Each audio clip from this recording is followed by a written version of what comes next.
10 محرم کے دن ہر ایک حضرت امام حسین علیہ السلام کے قدموں پر قربان ہو رہا تھا، اور یہ منظر دیکھنے کے لیے تمام عالمین کے فرشتے کربلا کے میدان میں آ پہنچے۔ کبھی امام حسین سے زمین مخاطب ہو کر کہتی ہے کہ اے ہمارے آقا، ہمیں حکم دے کہ ہم ابھی پھٹ جائیں اور سارے لشکر کو تباہ برباد کر دیں۔ تو کبھی آسمان چیخ کے کہتا ہے اے حسین، ہمیں حکم دے۔ تو کبھی جنات دستے ادب کو جوڑ کر کہتا ہے مجھے حکم دے کہ اس فوج یزید کو فنان کر دوں۔ امام حسین تمام انبیاء علیہ السلام، اولیاء، فرشتوں اور جنات سے کہتے ہیں کہ یہ صبر کا امتحان ہے۔ میرا اللہ میرا صبر آزمانا چاہتا ہے، اور میرے خون سے ہی اسلام کو زندگی ملے گی، کیونکہ میرے شہید ہونے کے بعد رہتی دنیا تک کسی بھی یزید کی مجال نہ ہوگی کہ کوئی میرے نانا حضرت محمد مصطفیٰ صلی اللہ علیہ وسلم کی شریعت کو جھوٹا کہے۔ بس ہم مولا حسین کا امتحان دیکھ رہے ہیں۔ امام حسین علی اکبر کے سینے سے پرچی نکالتے ہیں تو کبھی اپنا 6 ماہ کا بچہ قربان کرتے ہیں۔ جب آپ کے ساتھ کوئی نہ رہا تو آپ خیام میں آتے ہیں، بیبیوں سے الوداع کہتے ہیں، آپ سب کو نصیحت کرتے ہیں کہ اسلام کے لیے ہر دکھ تکلیف کو برداشت کرنا اور قدم قدم پر اپنے نانا کی رسالت کی گواہی دیتے رہنا۔ بس جیسے ہی بیبیوں سے الوداع کہہ کر ذوالجناح کو حکم دیتے ہیں کہ اے میرے گھوڑے مجھے میدان میں لے کر چل، لیکن ذوالجناح آگے نہیں بڑھتا۔ امام حسین علیہ السلام ذوالجناح کے قدموں میں دیکھتے ہیں کہ بیٹی سکینہ ذوالجناح کے پیروں سے لپٹی ہوئی ہیں۔ امام حسین علیہ السلام اپنی بیٹی سکینہ سے کہتے ہیں اے میری بیٹی سکینہ، اپنے بابا سے الوداع کہو۔ تو سکینہ فرماتی ہیں بابا سب سے لے کر اب تک جو میدان میں گیا ہے وہ واپس نہیں آیا۔ حضرت امام حسین علیہ السلام فرماتے ہیں اے میری بچی، ہمارے خون سے تمہارے نانا کا دین بچے گا، صبر کرو۔ آپ یتیمی کا پرسہ دیتے ہیں اور میدان میں آ کر آواز بلند فرماتے ہیں اے لوگو، میں رسول اللہ صلی اللہ علیہ وسلم کا نواسہ حسین ہوں، فاطمہ کا بیٹا علی کا لال۔ میں وہ ہوں جس کے لیے اللہ کے رسول صلی اللہ علیہ وسلم بار بار فرماتے تھے کہ حسین میرا خون رسول اللہ کا خون ہے، میرا گوشت رسول اللہ کا گوشت ہے۔ کوئی مجھے قتل کرنا چاہتے ہو؟ کیا میں نے شریعت میں کوئی ترمیم کی ہے؟ کسی انسان کا حق غصب کیا ہے؟ کیوں میرے بچوں کو مارا ہے؟ کیوں 3 دن سے ہمیں پیاسا رکھا ہے؟ فوج یزید ایک آواز میں کہتی ہے کہ ہم سب تجھے تیرے بابا علی کے بغض میں قتل کرنا چاہتے ہیں۔ پھر آپ فرماتے ہیں آج جو اسلام کا پرچم تم ہاتھوں میں بلند کر کے کھڑے ہو، یہ پرچم میرے بابا علی نے بلند کیا تھا۔ خیبر خندق میں اگر میرے بابا علی نہ ہوتے تو اسلام کی فتح ناممکن تھی۔ آج اس علی کو یہ صلہ دے رہے ہو کہ اس کی اولاد کو اس بیابان میں بھوکا اور پیاسا کر کے قتل کر رہے ہو۔ بس عمر بن سعد کہتا ہے کہ حسین کی بات نہ سنو اور حملہ کر دو۔ تاریخ نے لکھا ہے امام حسین علیہ السلام کے مد مقابل جو بھی آیا فنان ہو گیا۔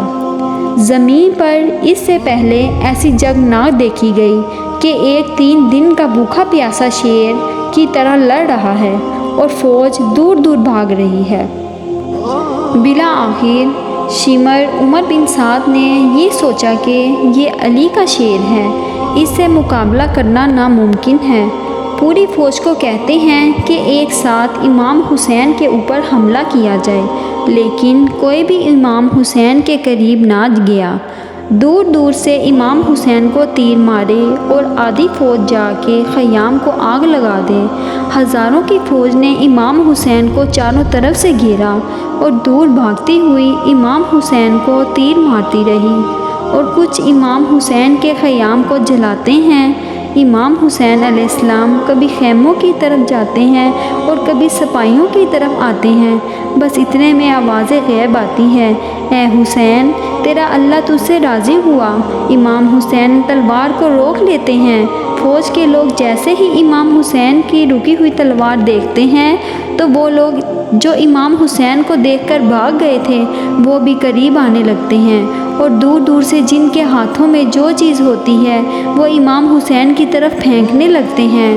تاریخ نے لکھا ہے، جس کے پاس نیزے تھے وہ نیزہ مارنے لگے، جس کے پاس تیر تھا وہ تیر مارنے لگا، اور جس کے پاس تلوار تھی وہ تلواریں مارنے لگا، اور جس کے پاس مارنے کے لیے کچھ نہ تھا وہ کربلا کی گرم زمین سے مٹی اٹھاتا اور امام حسین علیہ السلام کی طرف پھینکتا۔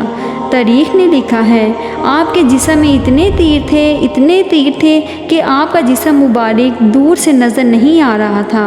آپ نے چاہا کہ آپ اپنے اللہ کے دربار میں سجدہ کریں۔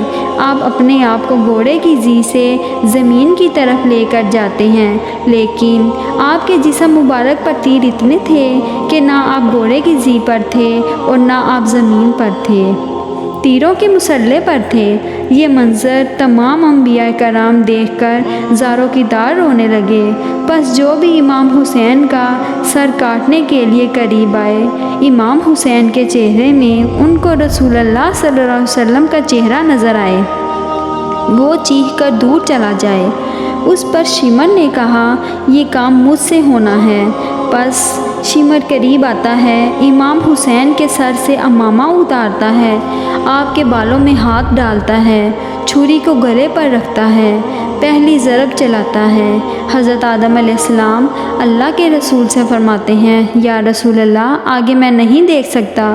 جیسے ہی دوسری ضرب چلتی ہے، حضرت نوح علیہ السلام فرماتے ہیں، یا رسول اللہ صلی اللہ علیہ وسلم، آگے میں نہیں دیکھ سکتا۔ جب تیسری ضرب چلتی ہے تو حضرت ابراہیم علیہ السلام فرماتے ہیں، یا رسول اللہ، میں تو اپنے بیٹے کی قربانی کے وقت بھی اپنی آنکھوں پر پٹی باندھ لی تھی، آگے میں نہیں دیکھ سکتا۔ پس ضرب چلتی رہی۔ ایک وقت ایسا آیا، اللہ کے رسول نے آنکھیں بند کی اور فرمایا، اے علی، اب آگے میں نہیں دیکھ سکتا۔ بس ایک وقت ایسا آیا کہ امام علی نے بھی آنکھیں بند کر لیں اور بی بی فاطمہ سے فرمانے لگے، اے فاطمہ، آگے میں نہیں دیکھ سکتا، اب تو جانے تیرا بیٹا جانے۔ بی بی فاطمہ زہرا دیکھتی ہیں کہ شمر مسلسل امام حسین کے گلے پر خنجر چلا رہا ہے۔ آپ قریب آتی ہیں، دونوں ہاتھ امام حسین کی گردن پر رکھتی ہیں اور فرماتی ہیں، اے شمر، نہ مار میرے بچے کو، نہ مار، میں نے چکی پیس پیس کے اسے پالا ہے، یہ تیرے رسول کا نواسہ ہے۔ لیکن افسوس، شمر مسلسل امام حسین کے گلے کو کاٹتا رہا۔ شمر دیکھے کہ امام حسین علیہ السلام کے مسلسل لب ہل رہے ہیں، سوچا کہ شاید حسین ہمیں بددعا دے رہے ہیں۔ جب قریب آ کر سنتے ہیں تو امام حسین فرما رہے تھے، اے اللہ، میرے بچوں کی قربانی قبول کرنا، میرے عزیز و اقارب کی قربانی قبول کرنا۔ تیرا شکر ہے کہ تو نے اپنے محبوب کے نواسے حسین کو اس عظیم امتحان کے لیے چنا، میری قربانی قبول کرنا۔ تو عظیم ہے، تو اعلیٰ ہے، اگر میری 70 جانیں بھی ہوتی تو وہ بھی میں تیرے نام پر، تیرے اسلام پر قربان کرتا۔ سلام ہو آل محمد پر، سلام ہو رسول اللہ کے خاندان پر۔ انہوں نے ہر تکلیف کو برداشت کر کے قیامت تک اسلام کو زندہ کر دیا۔